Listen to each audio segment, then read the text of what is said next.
আমাদের দেশের নেতা তারেক রহমান তারুণ্যের প্রতীক, সে তরুণদেরকে নিয়ে সবসময়ই চিন্তা ভাবনা করে আসছেন এবং আমাদের মনে রাখতে হবে এই তরুণ সমাজটা আমাদের একটি বিপর্যয়ের মধ্যে দিয়ে 17টি বছর পার করেছে। প্রত্যেকটা তরুণ এর দিয়ে হ্যাম্পার হয়েছে এই সরকারের দিয়ে, এবং আমরা এই তরুণ সমাজকে এমনভাবে মোটিভেট করতে চাই যাতে তারা বিএনপির পতাকা তলে শহীদ প্রেসিডেন্ট জিয়াউর রহমান আদর্শে আদর্শিত হতে পারে।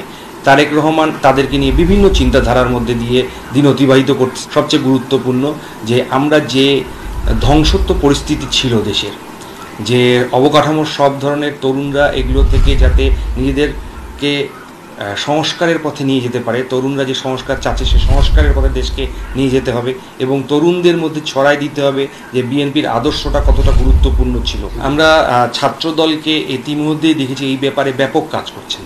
আমরা মাদ্রাসা থেকে আরম্ভ করে আমাদের সকল শিক্ষা প্রতিষ্ঠানে বিএনপির কমিটি, ছাত্রদলের কমিটি দেওয়া হয়েছে এবং এই কমিটিগুলোর মধ্যে তরুণদের মধ্যে ঢুকে তাদের উদ্দেশ্য, তাদের আদর্শকে মোটিভেশন করে দেওয়া এবং ছাত্রদলের মূল ধারায় তাদের রাজনৈতিক পরিপক্কতা কতটুকু ছিল এবং ছাত্রদল কী করতে চায় সেগুলো নিয়ে তরুণদের মধ্যে দিয়ে অলরেডি তারেক রহমান কাজ করাচ্ছেন এবং ছাত্রদল আমার মনে হয় সব ক্ষেত্রে ভালো কাজ করছে এই বিষয়টি।